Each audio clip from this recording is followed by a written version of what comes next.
ला खूप जास्त प्रमाणात आहे। तर अशा प्रकारे जर साहेबांची संकल्पना होती, साहेबांच्या संकल्पनेतून इथे भूमिपूजन करण्यात आलं होतं, तर आज ते मॅनग्रोव्ह पार्क खुलं का होत नाहीये।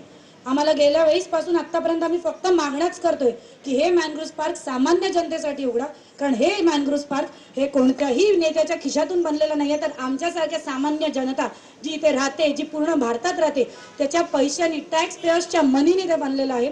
आणि आमची मागणी फक्त एवढी आहे की खुले करा, खुले करा, खुले करा, खुले करा, खुले करा, खुले करा, खुले करा।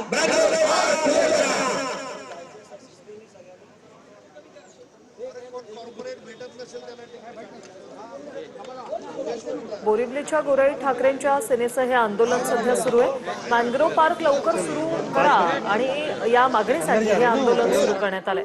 मॅनग्रोव्ह पार्क तात्काळ जनतेसाठी खुले करण्याची नागरिकांनी मागणी केलेली आहे। ठाकरेंच्या युवा सेनेच्या वतीने प्रतिकात्मक उद्घाटन करत आंदोलन सुरू करण्यात आलेलं आहे।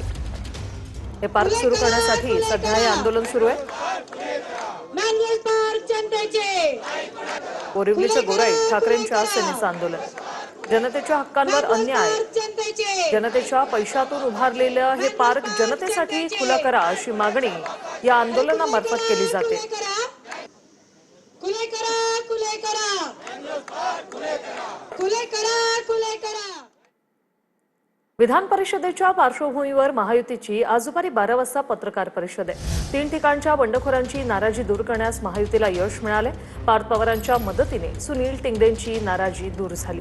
अब्दुल सत्तार आणि एकनाथ शिंदे आज फडणवीसांना भेटणार, तर नाराजी दूर झाल्याची माहिती आहे। तटकरे, गोगावले आणि दळवींमधीलही वाद मिटवण्यात महायुतीच्या नेत्यांना यश आल्याचं कळतंय।